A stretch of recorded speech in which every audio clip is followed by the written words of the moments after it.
Hola, mi nombre es Mariela Segura, soy profesora de Educación Tecnológica y trabajo en el nivel primario del Gobierno de la Ciudad de Buenos Aires. La ponencia que voy a presentar en este congreso se titula El desafío de un nuevo paradigma al momento de evaluar. La sociedad aprende y vuelve a mirar. En el contexto actual de pandemia, los docentes tuvimos que salir a reaprender una nueva mirada, no solo en los contenidos, porque eso ya lo venimos transitando cada uno desde su especificidad, sino en la comunicación y en la llegada. En aquellos días del mes de marzo, básicamente a las escuelas de índole público nos surgía el gran dilema de perder conexión con nuestros alumnos, del vínculo seguir sosteniéndolo a pesar de que las puertas de la escuela como edificio se habían cerrado. Entrábamos a interactuar con los agentes barriales y con las familias y comenzábamos a formar parte de la vida cotidiana y de sus casas, sus entornos.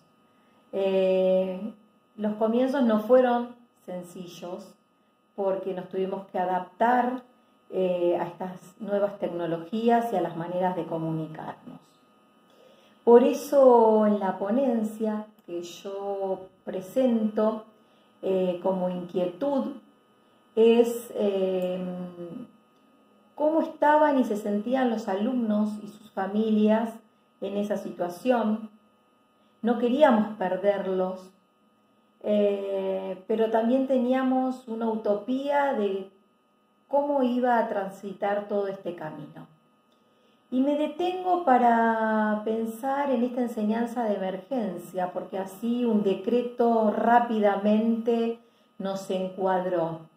Y como dice el autor Bunge Mario, cuando enuncia en una de sus publicaciones, que toda emergencia se relaciona con hechos como la autoorganización y la supervivencia, y considera que el todo es más que la suma de las partes.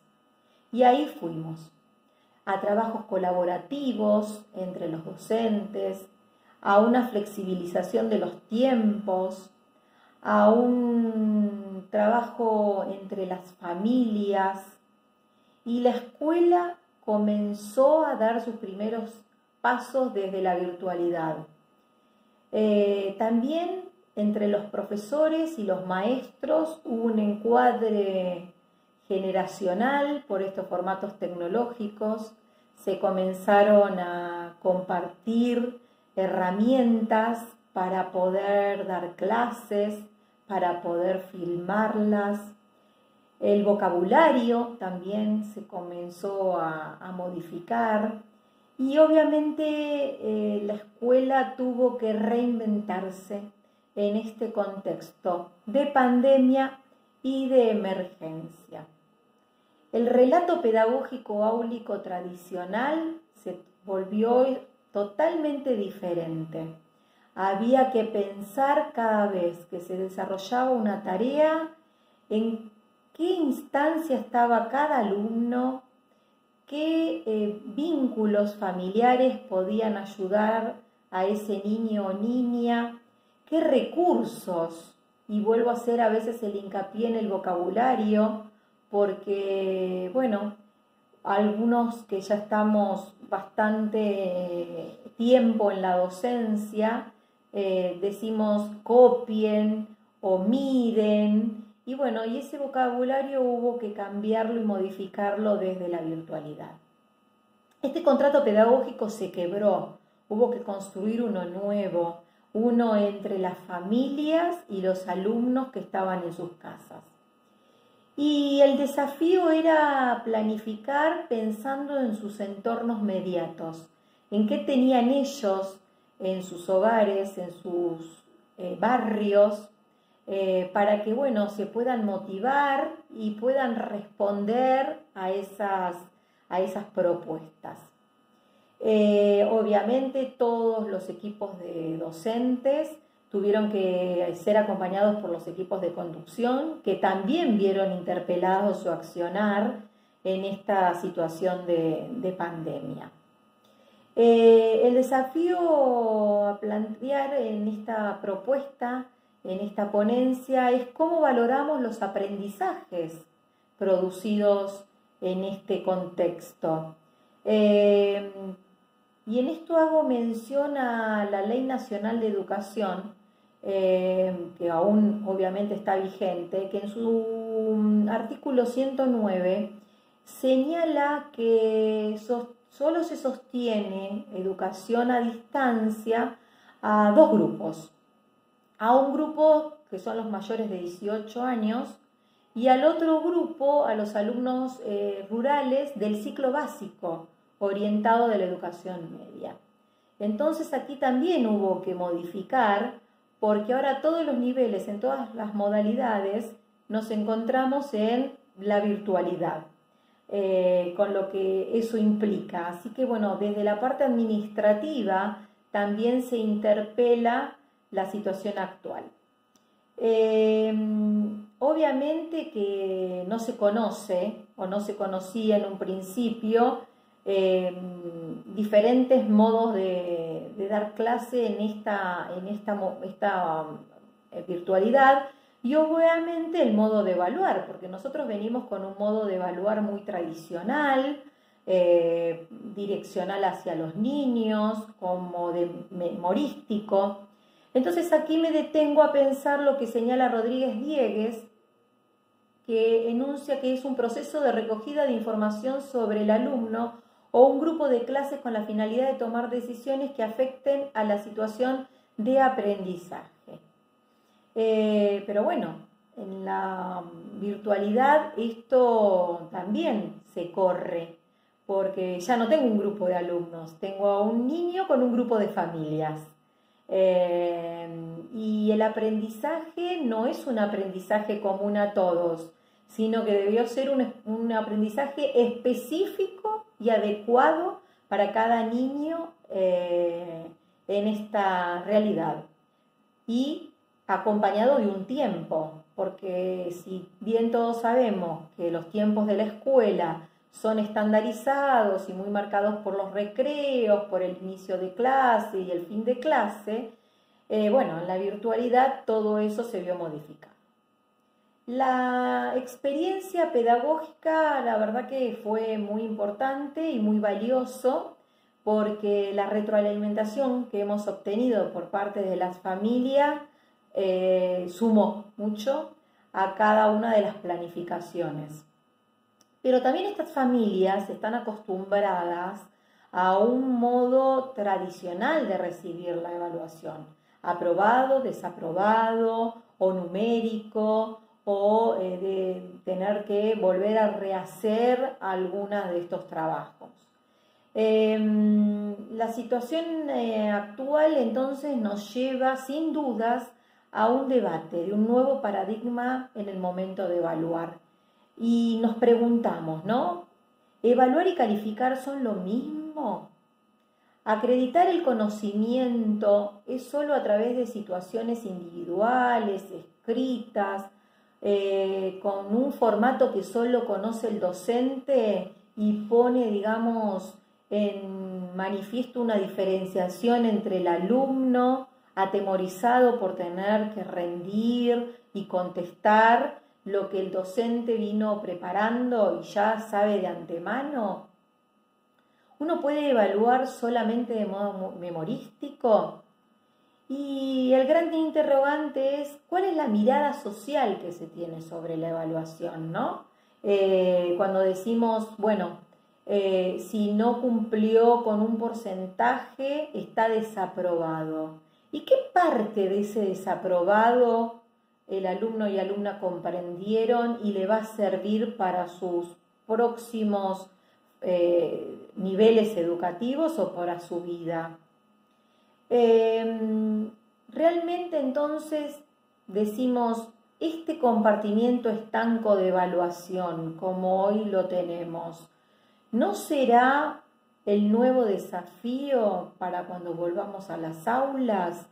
Porque si ya tenemos esto atravesado, que es la planificación de propuestas pedagógicas auténticas para los chicos, que les sirva, que sean significativas, que les produzcan una innovación, que tengan ganas de trabajar con el otro en equipo, de resolver situaciones de su entorno para mejorarlos, para plantearle nuevos desafíos, para buscar entre diferentes materias quizás los contenidos que necesiten.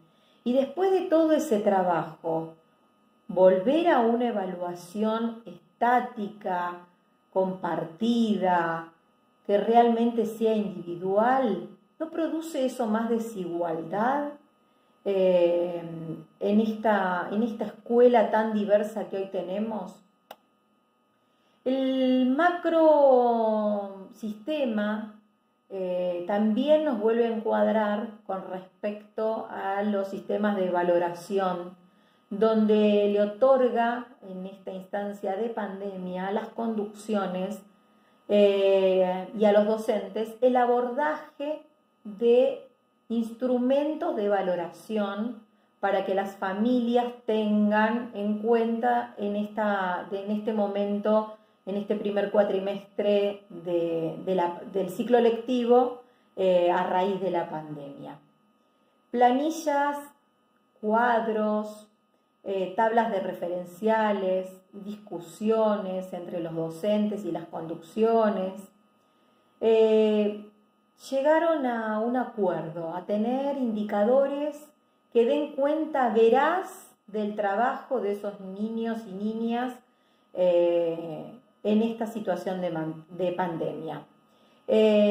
Obviamente todos encuadramos que tiene que tener un interés del proyecto pedagógico, la motivación que cada alumno tuvo para llevar adelante sus aprendizajes en su contexto de casa, cómo la familia colaboró para estas instancias, qué bibliografías pudieron trabajar en estos modos virtuales y cómo se pudo llevar adelante con todas las dificultades básicamente de conectividad y de equipamientos tecnológicos que sabemos que tuvieron. Las familias fueron un pilar importantísimo y también destacar que en los barrios de emergencia los referentes barriales tuvieron un papel importante, o sea que la escuela siguió sumando voluntades que estaban mancomunadas en garantizar que los alumnos puedan seguir aprendiendo, no cortar ni el vínculo comunicacional ni el contrato pedagógico. Salimos todos a resguardar este derecho o uno de los derechos básicos que es la de la educación. Y educación permanente a lo largo de toda la vida, porque si bien yo hago el hincapié de la escuela primaria, estos formatos se vieron replicados en todos los niveles y en todas las modalidades. Estas acciones producidas en una escuela sin paredes visualizó los contextos de cada uno de nuestros alumnos. Y obviamente la evaluación tiene que estar relacionado a estos momentos de aprendizaje. Un nuevo paradigma referido a la evaluación empezó a ser base en nuestro quehacer docente y obviamente que interpela en un nuevo aprendizaje. Este nuevo paradigma de evaluación debe ser del proceso, del todo, de un proceso producido por cada uno de los estudiantes, no del final memorístico, académico, sino de un proceso donde se pongan en juego también las competencias particulares de cada uno. Los modos de resolver, los modos de hacer, el modo de poder comunicarlo, los modos de indagar previamente esos saberes, ya sea en los alumnos o en sus entornos, utilizando bibliografías. ¿Qué innovación le dio cada uno a ese proyecto? Y obviamente lo más enriquecedor es una evaluación compartida, colaborativa, entre todos, para poder aprender también dentro de la evaluación. Porque no debe de ser una instancia de miedo, de temor, que regule pasar o no de grado, o la frustración de no haber aprendido nada. Debe ser una instancia totalmente enriquecedora para la persona en sí, para cada alumno en sí, porque avala su trayectoria escolar y se fortalece el decir, aprendí de esta manera, enriquecí mi propio accionar, sumé esta bibliografía o este autor o este recurso y lo puedo dar a conocer en palabras, y el otro lo va a tomar y va a seguir enriqueciendo su trayectoria docente. Frigerio Graciela, en una de sus charlas, enuncia que Pandemia, Educación y Desigualdades nos cuenta: la sociedad en su mayoría requiere de la educación y lo sostiene como uno de los derechos más relevantes. Y ahí se trabajan los lazos y los efectos de la relación triangular entre los docentes que proponen, ofrecen caminos y alternativas, pero son los alumnos que deciden a dónde arribar. Y eso realmente está rodeado de las aptitudes que cada uno tiene. Entonces, el docente acompaña, asesora, pero el alumno, conjunto con su familia, decide. Decide teniendo en cuenta sus entornos, teniendo en cuenta sus realidades, sus inquietudes, y eso es el contrato pedagógico. Está la escuela sumergida siempre en situaciones de cambio y a nivel social se producen con mucha rapidez y no se ve en las escuelas cómo se puede modificar.